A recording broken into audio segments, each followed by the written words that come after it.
Hello. Hi, everyone. My name is Safia Ahmed, and I would like to welcome you all to Own Your Power, an intimate chat with Dorothy Byrne. So I've set myself a really daunting task. I'm going to introduce one of the coolest women you'll ever meet. Dorothy is the president of Murray Edwards College, University of Cambridge, a college for women. She has played a leading role in championing girls and women in STEM, particularly physics, engineering, maths, and computer science.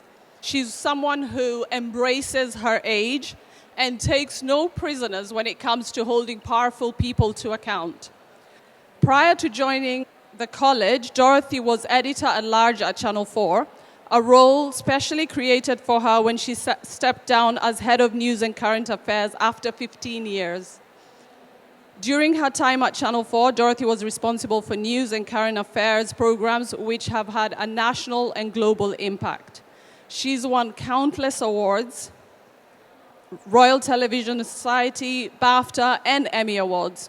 She was the executive producer for Leaving Neverland, which maybe some of you have seen on Netflix, a 3-part series on Ghislaine Maxwell, and a 2-part series, Spacey Unmasked. She's got other programs like The Hunt for Jihadi John, Sri Lanka's Killing Fields, the Ballymurphy Precedent, the Man Putin Couldn't Kill. I could go on, but I think I'll just play a clip to show you why she's the fiercest and most loved woman in TV. Thank you very much indeed for the great honour of being the first old lady to be invited to deliver the MacTaggart Lecture. We old ladies are not proud. Decades of cervical smears destroy all pride. That's one of the things about being an old lady. You gather a lot of information over the years. To men who have behaved badly, I say this: you know who you are, and so do I. I am the Methuselah of TV. I've been in the industry nearly 40 years and at Channel 4 for 20. In the course of my work, I've thought I'd die a few times. I've been temporarily kidnapped, condemned as a terrorist whore, told I should be imprisoned for several years, ridden around Moscow with the alternative Christmas message hidden in my bra, and hardest of all, been a single parent. That first day at Granada, a female boss had also told me that a director would take me out to teach me the basics of filming, and he would sexually assault me, but I wasn't to take it personally because he sexually assaulted all women he worked with. Sure enough, he did assault me, one of the few examples in my career of the promise of a boss coming true. His assault was a criminal offence, but who could I complain to? I learned early on that as a woman, I was on my own. Please join your hands and welcome Dorothy Byrne.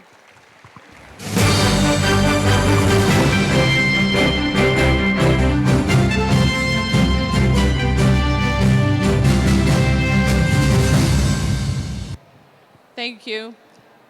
Dorothy, it's such an honor and a privilege to have this opportunity to interview you. I'm usually doing this behind a screen. I'm not used to doing it in front of a live audience, so it'll take me a while. So you're used to holding powerful people to account, and you do that so fearlessly. How did you become so fearless? Well, I hope my microphone works. Does it work?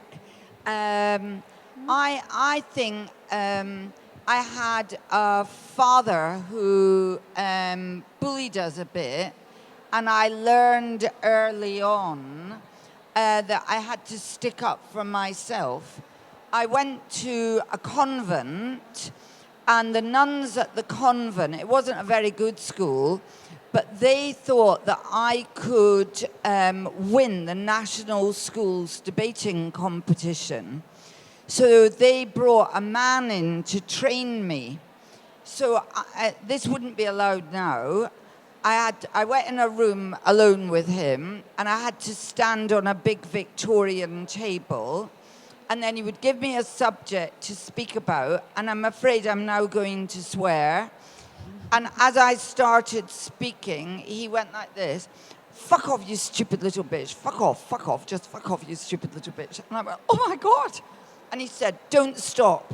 You don't stop. It doesn't matter what a man says. It doesn't matter what a man does. You keep going."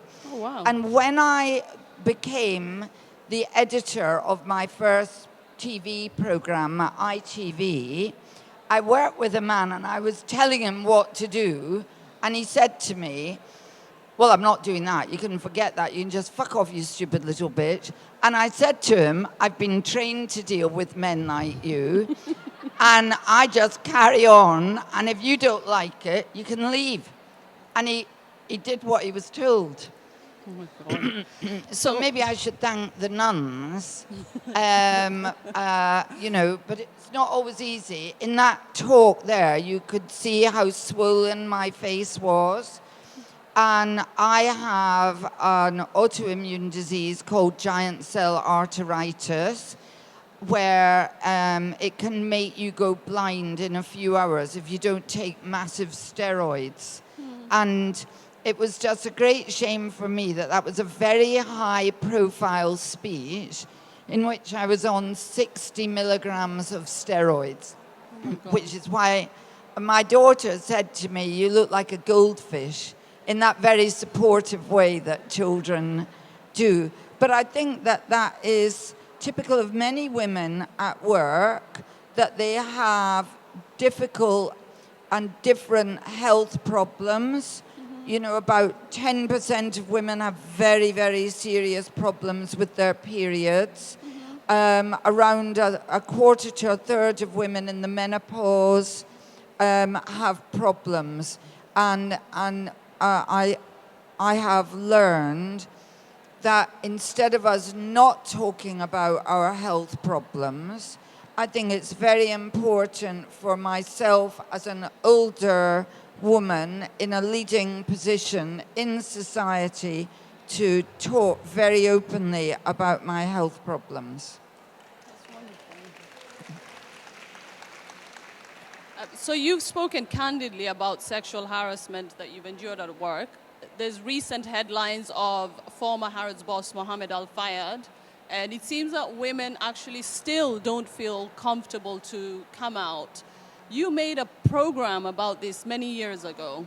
Yeah, well, I think now at big companies it's better, but I think in small companies it's very difficult. But the way that I first made the film about Mohammed Fayed, he's not Al-Fayed, he added the Al in, he's just Mohammed Fayed, was that I actually went to have some hair removal at the Harrods Beauty Clinic 27 years ago. And there's another thing women don't talk about. And I was waiting for the beautician and she didn't come. And eventually she came and she said, "I'm terribly sorry that I'm late. And again, I'm going to speak in a way that will be offensive, so get ready." She said, "The manageress has just employed 2 young black women as beauticians, and Fayed has said they cannot be employed because Middle Eastern women won't let black women touch their bodies. And he also says, and please excuse me saying this, I'm quoting a horrible person, there are already too many monkeys working in this store." And she said the manageress is crying and crying, and it's terrible. And she said, "But what can be done?" And I sat up and said, "Well, as it happens, you told the right person. I am the editor of a program on ITV, and that program became a White Christmas at Harrods, and we sent people in undercover, and we did a big investigation about Fayed, and then we did another one about women and sex. But that man carried on for more than 25 years after he was exposed on ITV, not on some little article. And now we have to ask ourselves, who enabled what he did? Exactly. Because when we sent 2 women in undercover, one was a young black woman, she was told, sorry, there are no jobs. The other woman actually had a degree, but we pretended she only had 2 GCSEs. But her key talent was she had blonde hair. And she was told by the person in HR, and I can remember almost the exact words, for high flyers like you, we have a fast track system to the chairman's office. Now, that was somebody in human resources. If these people who were all that time at Harrods in human resources and in other roles knew what these women were being recruited for, that would actually be, in itself, a major criminal offence. And I believe we need a major public inquiry on this matter. Harrods are saying they're doing an internal inquiry. That would take 10 years, I'm sure. Well, it could take a week or 10 years. It's internal, you know. We need something bigger than that. So let's talk about being a working mother.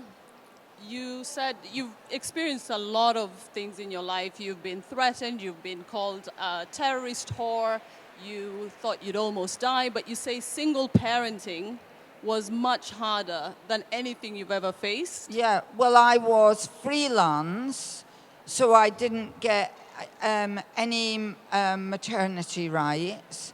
I'd worked at the same company for 5 years, but I was employed for 11 months out of 12 each year, so I never got maternity rights. Wow. So I had to go back to work when my child was 5.5 weeks old. And at times I felt so physically ill, not being with her, that I would have to ring her nanny and ask her to come and bring my baby to me. But of course, I could afford a nanny. And television, even more now, is freelance work. And Broadcast Magazine, a few years ago, did a survey of women in television, and the rate of having babies was lower than in China under the one-child policy. And I believe, as feminists, and I know here you will all be feminists, we should campaign for good maternity care, pay, to be a right, and not just attached to having a staff job. And that's what they do in several Scandinavian countries, and I haven't noticed that their economies have broken down. I see Kemi Badenoch has intervened to say that maternity care and this pay in this country is excessive. Well, Kemi, I basically got virtually none, and that is the state for a lot of women. The amount of money you get is execrable. That's crazy. 2 years in Bulgaria. Let's all move to Bulgaria. We have the children Except when they Kemi grow Badenoch. So a lot of mothers will relate to that pole that we feel, constantly torn apart in 2 opposite directions. I now meet a lot of young women who feel that they won't even, that there's no way they can have children. What do you say to young women who are thinking of starting families, or someone who's just had a baby and is just being pulled apart and thinking, how do I get my career back? Well, this is a basic human right, isn't it? We talk about human rights. The human right to have a baby, and to have a baby when it's right for you and your body.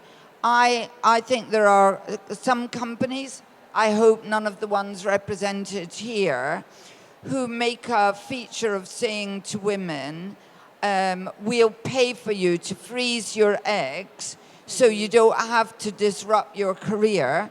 I think that gives entirely the wrong message. They should be making clear to young women, you can work here, you can have a child when you want to, when you think it's right for you, and it won't destroy your career.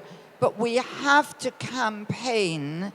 We have a new government now, and I think this government will be judged on what it does for the working mother. And I think that is their number one priority. And if you get that right, then that will help the economy. They talk about people dropping out of the economy. Well, let's look at the reasons they do that. 10% of women drop out of work because of the menopause. Those are women who were highly qualified women, really useful to their companies. And if they had been given the proper help and advice about HRT on the NHS, I believe a lot of them would not have felt so desperate they left work.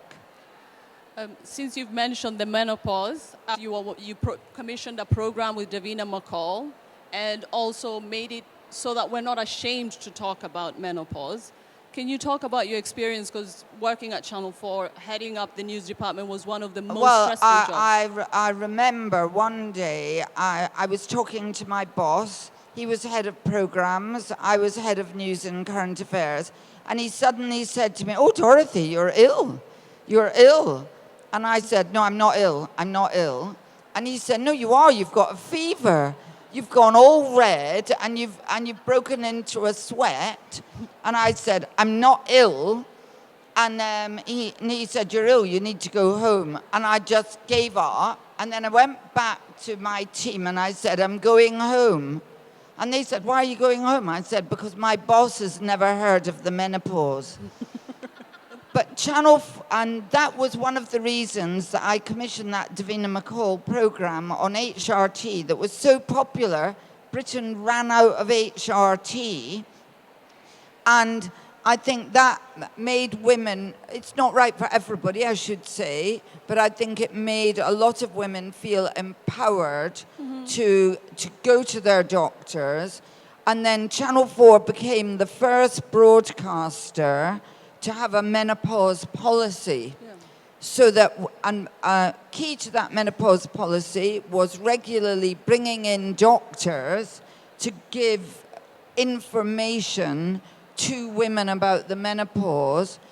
And then because of that, we then had a baby loss policy where everybody was taught about what to do if one of your colleagues loses a baby.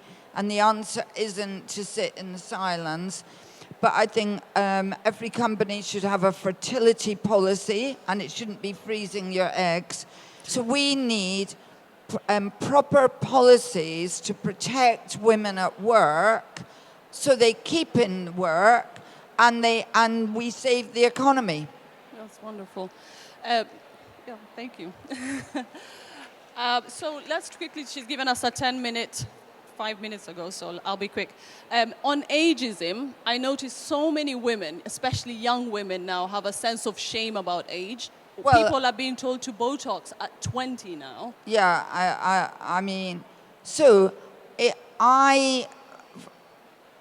when I was in my 50s, I didn't tell people how old I was, because one of my bosses said that we couldn't employ a woman because she was too old, because she was 46. And at the time, I was 54. But I was very lucky I came out as old.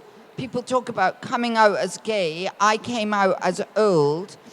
So the Standard newspaper said to me I could be one of the 1,000 most influential people in London in their list, but I had to say how old I was. So I thought, right, I'll go for it. So when the list came out, I was standing with my boss and his boss, and I said, "Oh, look, it's a list of the 1,000 most influential people in Britain. Let's see if you're in it, Kevin." So And I went, oh dear, no, you're not. And I said, Julian, let's see if you're in it. Oh dear, no, you're not. And I said, just for a joke, let's see if I'm one of the 1,000 most influential people in London. Oh my goodness me, I am. And they both went like this. What? And they looked down, and there I had my age. And that's how I came out. I thought, admit your age while destroying them. Another thing a lot of women ask about is competition. We live in a testosterone-driven world. We have to compete with men for jobs. And these men, some of them are going to keep the midnight oil burning. What should we do to compete evenly? I mean, I take a little bit of testosterone, actually, but not as much as some of them have. I believe we should become leaders on our own terms and in our own way, and we should say as women that we will take the lead in companies in getting rid of this culture of being very competitive and working too hard, because it is destroying the health of the nation. Yeah. We don't need to mention any names, but you told me the story of a male boss who was... Yeah, I had another male boss who, in my first week, he kept putting meetings in my diary that started at 5 o'clock or 6 o'clock at night. And I said to him, I'm a single parent. I can't do this. I need to see my child. And he said, well, I've worked here for 14 years, and in that time, I've hardly ever seen my children. Like, this was a badge of honor. And I said, well, I'm not going to be as stupid as that. As it happens, that man had a terrible stroke. Now, I don't know why he had a terrible stroke, but working day and night, 7 days a week, is not as recommended by doctors on this morning, is it?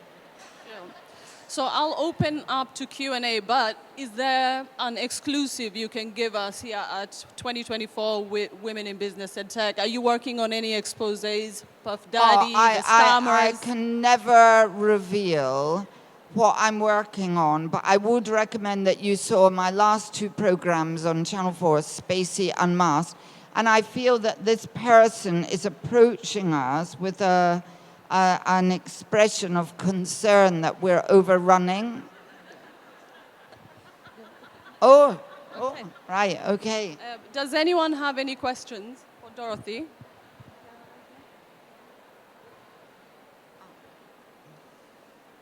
Thank you. Hi, everyone. My name is Chantal Martin, and I am a virtual assistant. Thank you for your time today. I actually met these wonderful ladies in the toilet, so make sure you go to the toilet, everyone. You can meet wonderful people there.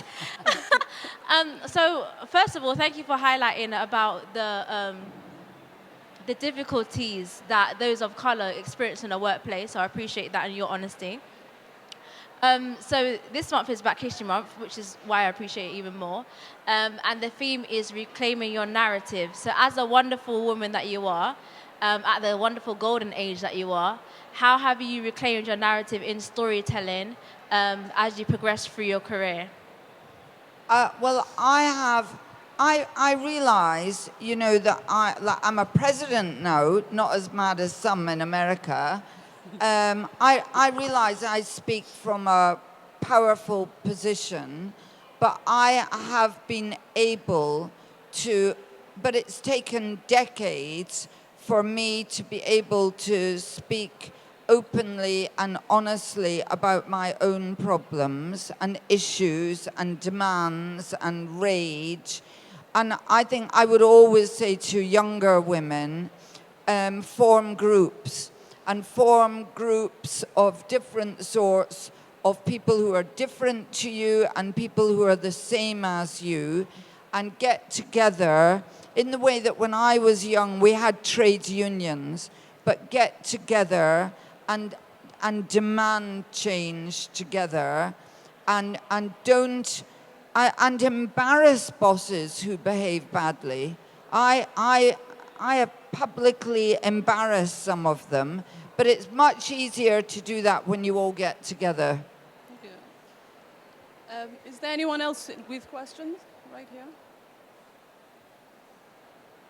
She's a very tolerant woman because she put up a sign saying time out.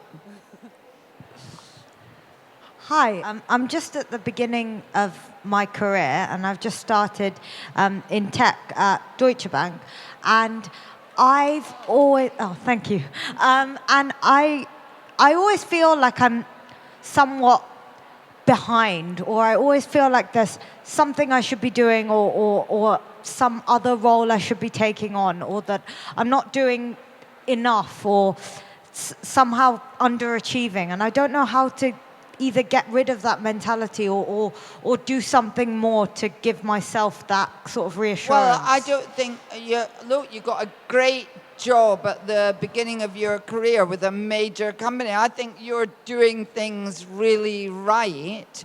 You don't need to be doing more. And I think you need to get rid of that voice in your head that says that you are not good enough. And I say to my students, it'll be the last thing I say to you because she's getting very annoyed. I say to all my students, when they leave the college, women only apply for jobs when they've got 10% or 100%, sorry, of the qualifications. What I want you to do is I want you to channel Boris Johnson. Boris Johnson applied for the job of Prime Minister when he had none of the qualifications, and he got the job. So he may not be your cup of tea, but just remind yourself, really rubbish men get jobs, and you're terrific, and you got a job because you deserved it. Thank you. Thank you so much, Dorothy. Thank you all.